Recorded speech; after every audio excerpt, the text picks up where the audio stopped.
certainly liked to explore the edges of everything, the farthest out edges of everything that was primal but controlled in civilization. You could look at that film, come into the theater, and if you've ever seen any of Kubrick's other films, and you didn't know where you were, you would know it was a Kubrick film. And I'll smash your face for you, your blockos.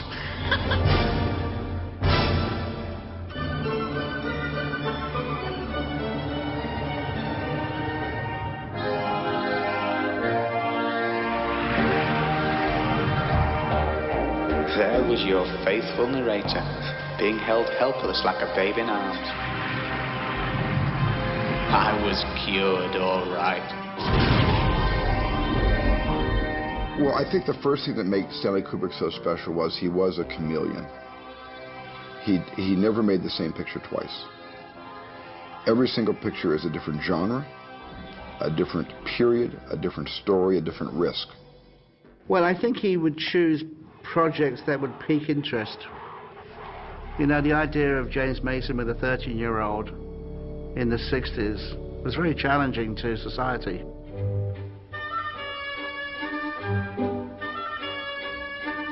Terry Sutherland gave Stanley Kubrick a copy of the novella A Clockwork Orange, written by Anthony Burgess, when they were working together on the set of Dr. Strangelove. He gave a copy to Kubrick and said, "You should read this, it was really great."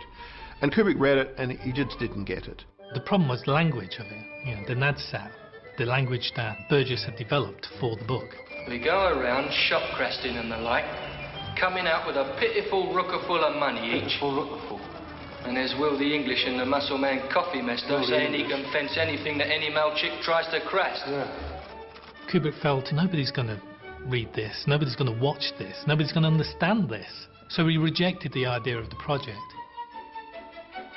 Kubrick was always very, very aware of where he stood in the pecking order. And he knew that people regarded him as being out there doing something innovative. And yet here were these kids kind of coming in and doing stuff that he'd never thought of. He had the idea, all right, let them make their youth film, then I'll come in and I'll make the great youth film. Stanley Kubrick wanted to push the envelope. I don't think Stanley Kubrick was interested in the ordinary. I think the ordinary bored him. Kubrick took over the project, A Clockwork Orange, after making 2001. It had all the things that he liked. It had a great plot, it was short, it had a lot of action, and, you know, as he said, it had one of the greatest characters that had ever been committed to fiction. Almost a figure as evil and untouchable and engaging as Richard III. Now they knew who was master and leader. Sheep, thought I. But a real leader knows always when like to give and show generous to his unders. He first of all decided that he did need a screenplay, and he got Burgess to write one, and he threw it out. He decided he could do better himself. He said, I've got the book, all I have to do is use the book. So instead of carrying around a big screenplay, we carried around the book, which was a new way of making movies. He would go on the set, he'd open the book, he'd say, okay, page 27, we're going to do that today. How would we do that? And then he'd sit down with the actors and the technicians and they would work out the way to do it. Now the irony of this, of course, is that when Kubrick actually made the film, he followed the novel extremely closely, using all that language, which he said would be rejected and nobody would understand. Thou globby bottle of cheap, stinking chip oil! Come and get one in the yarbles! If you have any yarbles, you eunuch jelly thou! Anthony Burgess, he invented this futuristic slang of the street kids of London, which he called nadsat, which is more or less teen in Russian. Yarbles! Great bolsy yard blockos to you! It consists of corrupted Russian, about 200 words of corrupted Russian, Cockney rhyming slang, and certain Gypsy and Romany colloquialisms. And there's Will the English and the Muscle Man Coffee Mester saying he can fence anything that any male chick tries to crest. Yeah. The shiny stuff, the ice. In the film, Kubrick uses language, but he uses much less of it. And he always supports the language with a visual image. So the first shot of the film, which is this extraordinary close-up on Alex, the camera pulls away, and then you hear the voiceover of Alex, and he explains who he is. There was me, that is Alex, and my 3 droogs. If you don't know what a droog is, you see these 3 guys sitting with him, so you can figure it out. And we sat in the Korova milk bar, trying to make up our razoo dogs what to do with the evening. Let's get things nice and sparkling clear.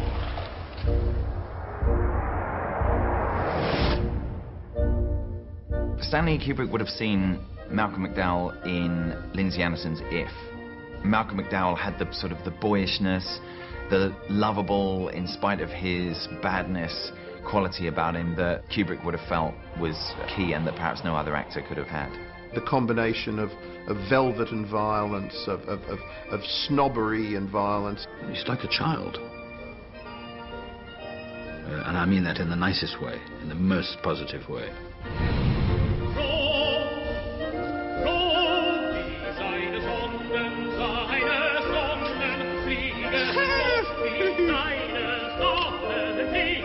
Malcolm does unbalanced very well. I mean, he does extreme personality disorder very well. I think the only other person at the time who was ever considered for the part, although this was before Kubrick became involved, was Mick Jagger. At one point there was an idea that Jagger would play Alex and that the rest of the Rolling Stones would play the Droogs. Kubrick did say that if Malcolm McDowell hadn't been available, he probably wouldn't have made the movie. I'm completely reformed! In a way, McDowell never played another role after that. He played that role forever and ever because it fitted him so well.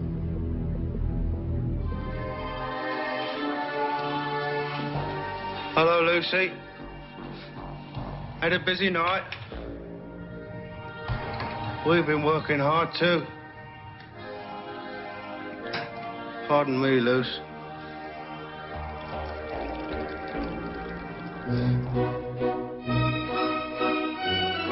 When I went to meet Stanley and I said, what's the budget for the film? He said, well, it's going to be tight. And I go, well, how tight? He goes, well, here it is. And I looked at the front page and I was horrified.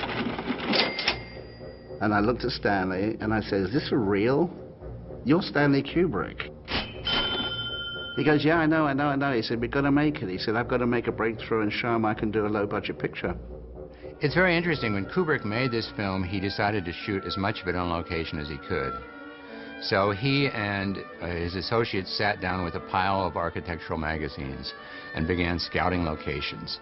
He was imagining the future on a very small scale, so rather than build some kind of like futuristic apartment block, the idea was to use the worst possible apartment block that you could find in the 1960s in London, and there, you know, at that stage there was a lot of them being thrown up. He did not want to do a futuristic movie in a traditional science fiction way. He wanted something which was tomorrow, today, maybe near. I knew he wanted the movie to be timeless. Hi there, Mark Piernan. And so we tried to give a look that was also possible to recreate. The street gangs in those days were all wearing clothes. They would put themselves together. They were not going to some costume house and do some extraordinary high-tech, futuristic things. The gangs of that day and the gangs of today, they're very inventive, but they do it with ordinary things. And I said, you know, this is so anti-government. You know, Stanley, you're an American, but for me as a Brit, if you put a bowler hat on that guy, I said, that's really shoving it to the politicians. And he liked it. Part of the whole thing was also to do something that we actually thought these guys would do to themselves, because it was almost like tribal decoration, because they were, indeed, a tribe. And I had some fake eyelashes, because this is the early 70s. I mean, they were probably mine, you know, in the box. And I suddenly thought, this could be the thing, you know. Perhaps just try an eyelash. We called Stanley, and he came over and he said, that's it. I mean, and it was it. It was just the right idea, the right time, and it was very simple, but it just had everything we were all looking for. If he thought somebody had a valid opinion about anything, even if it wasn't their department, you know, their area, he'd be interested in it. If there was a guy sweeping the floor who had something to say about the quality of, I don't know, something else, you know, Stanley would want to hear him. And he would say to me also, Bernie, when you give the scripts out, give it to the guy on the door. I go, really? You mean the doorman? He goes, yeah. He goes, if anybody comes up with one idea that's great, I want to hear it. He had no doubt about who was in control. He didn't feel threatened. You never knew when somebody was going to come up with a good idea, so he listened to everybody. That was why he's such a great director. I mean, he was just a big sponge, you know, all the information would just come in and he'd sort of work it all out. Well, put it this way. I feel very low in myself. I can't see much in the future. And I feel that any second something terrible is going to happen to me.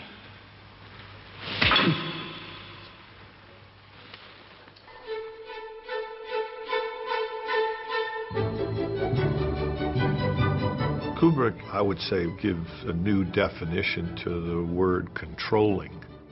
From the writing, through the casting, to the shooting, to the editing, to the use of music. I mean, he's so profoundly involved in every aspect of the film. He was the producer, the director, the writer, the cameraman, the sound man, the designer. I mean, he was in everyone's department. So we have this one-man band on the set. He just did everything in the movie business better than anybody else. Kubrick had a unique relationship with Warner Brothers. The respect in which he was held was staggering. We would do what I wanted to do, and I wanted to do what Stanley told me to do. Stanley was a perfectionist. He was the one true 1,000% perfectionist that I ever worked with. We would always spend a lot of time with the lighting, which is the one thing I really loved that Stanley always did, was take a lot of time setting the scene. Stanley would spend a lot of time rehearsing. I mean, you could go to work at 6 in the morning and not roll that camera till 2 in the afternoon. But then he'd want to shoot till midnight, and he did. He just took it. If you didn't want long days, then he didn't work for Stanley Kubrick. Yeah, I never saw my children for ages. I mean, they would be in bed when I left, and they would be in bed when I come home. He just wants to keep, what if? What if? Is there more? Have you tried everything? Have we really looked? Let's go and look again. I mean, it's constant. Don't resist it, because you're going to have a miserable life. There was no relief. There was no thing saying, well, let's have a night off easy, or let's go out for a beer and chat about the film. It was bang, bang, bang. Malcolm was getting tired. Stanley would like, what's wrong with this guy? You know, we're out all day, and these actors go to their dressing rooms, and we have to stay out in the cold and the rain, and we have to be hardy, and these actors, you know. People do get knocked around on Kubrick movies. You know, it's part of the game. I do this, and that, and this, because I don't like your horrible type, do I? And if you want to start something, well, you just go ahead. Go on. Please do. He was very attracted to the idea of making the aversion therapy to look realistic. And to this end, he decided to get these clips that hold open the eyes, metal clips. So poor Malcolm is sitting there with a straitjacket on, with these clips holding his eyes wide open. Now, you just stand yourself like that. See how long you can stand it for. Well, 30 takes later, and your eyes are still clipped, and you've got these burp, bob, to keep them moist. So, at one point, Malcolm couldn't take it any longer. And he just panicked, screamed, or was angry. I don't know what it was. Stop it, please, I beg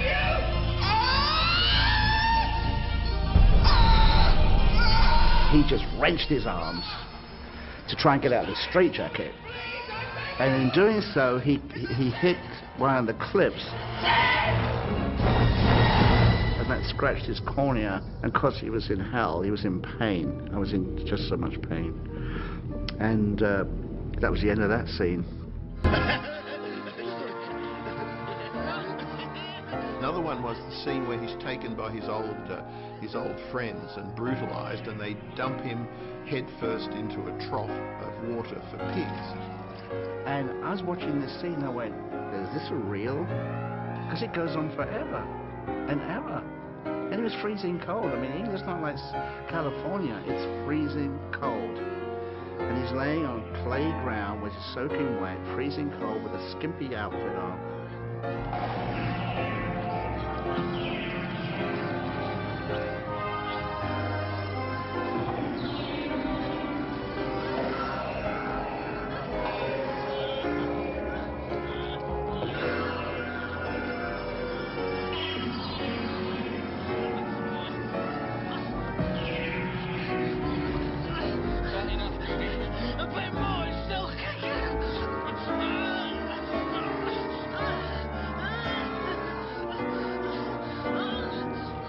Kubrick had had the water made up by colouring it with meat extract.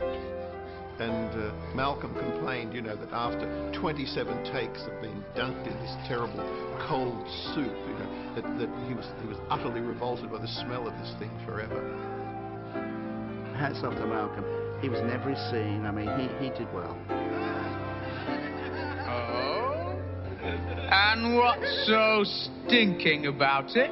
It's a stinky world because there's no law and order anymore. It's a stinky world because it lets the young get onto the old.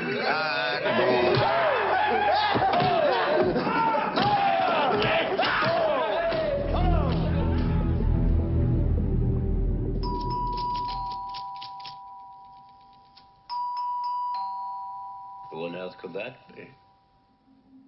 Though there is not a lot of blood and vivid, explicit savagery, the idea of a group of thugs breaking into the home of an elderly couple and beating the shit out of them is one of the most disturbing things you can put on film.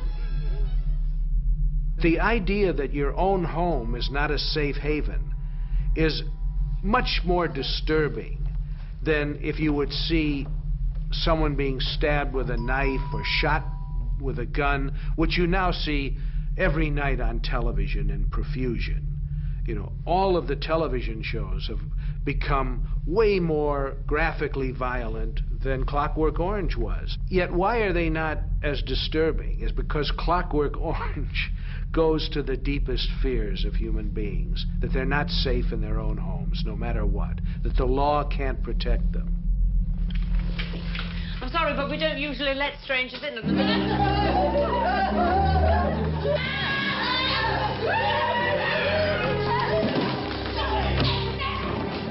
Now, Stanley had a way of looking at violence, as he had a way of looking at sex, too.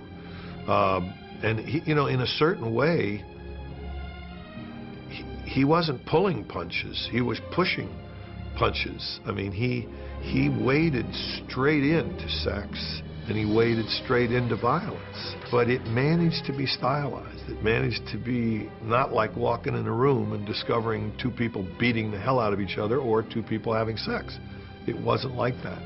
It's interesting because in Clockwork Orange, which a lot of people consider to be a very violent film, I mean, most of the violence is very stylized. The one time when he actually kills the woman, you actually cut to an image of a painting from the woman's house, as opposed to actually seeing someone get killed. Boom! You know, and that is, that's much more impactful.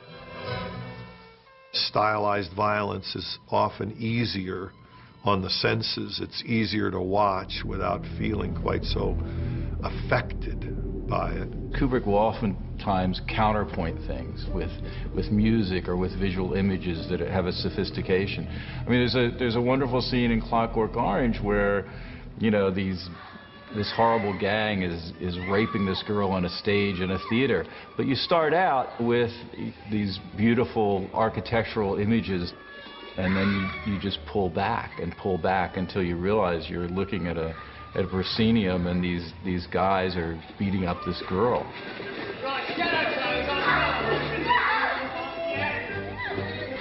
It was around by the derelict casino that we came across Billy Boy and his 4 droogs. They were getting ready to perform a little of the old in-out, in-out.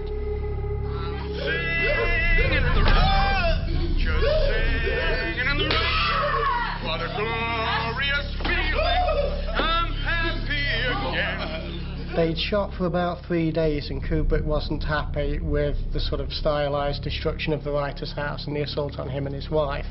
He thought it was flat, it was static, it wasn't working. He asked Malcolm McDowell in this early discussion, do you know any songs? And McDowell said, I only know one, it's Singing in the Rain. And Kubrick said, okay, wait a minute. He was rehearsing for days, this sequence, and it just wasn't working. And the next minute I'm hearing... And I went, what are we doing now? Is this a musical? And he starts shooting it. And I said, Stanley, we have to get permission. He goes, well, get onto the studio. I go, no, Stanley, this is a famous song. You're raping and beating up 2 people who've done nothing to anybody in their own house to Singing in the Rain. He goes, Bernie, just get on with it. It's awesome to see that as a filmmaker, to see a beating being inflicted on people while Gene Kelly is singing Singing in the Rain on the soundtrack. It messes up the circuitry of the viewer's mind. It's a key scene in terms of audience complicity. The first time I saw the film, I laughed and then was deeply shocked and embarrassed at myself for laughing. You shouldn't, but it is so unexpected. It's one of those things which, having seen Clockwork Orange, you can never see Gene Kelly singing in the Rain again quite the same way. It affects your perception of that. They pulled it off. I'm sure Gene Kelly wasn't too happy about it, but...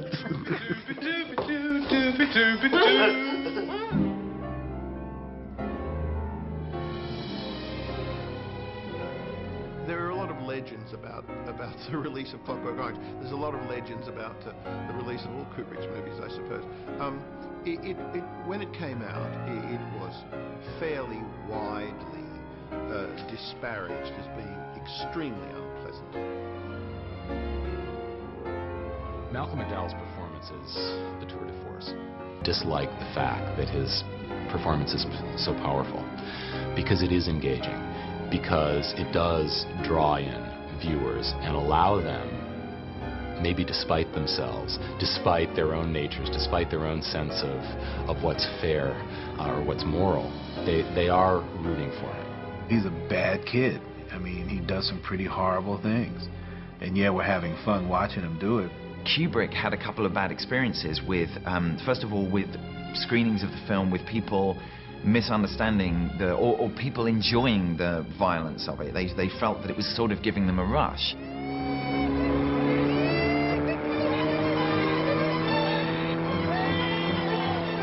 And it was seen as being responsible for youth crimes at the time.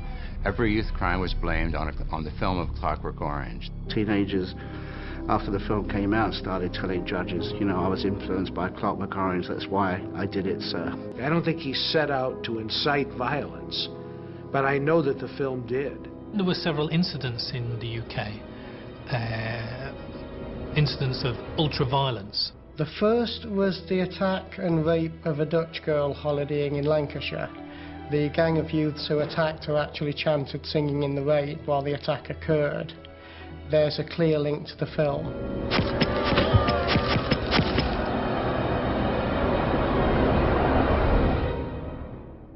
I'm quite sure that Stanley was terribly, terribly, terribly hurt by the reaction to Clockwork Orange and felt that it was completely misunderstood. That got too close to home for him when they started blaming him on Clockwork Orange for violence in the country. You have to say that Kubrick could not have seen that coming, but once it did come, he recognized it. Kubrick then, quietly and not telling anybody, withdrew the film. He just felt that he didn't want to bear the burden of responsibility for violent crime.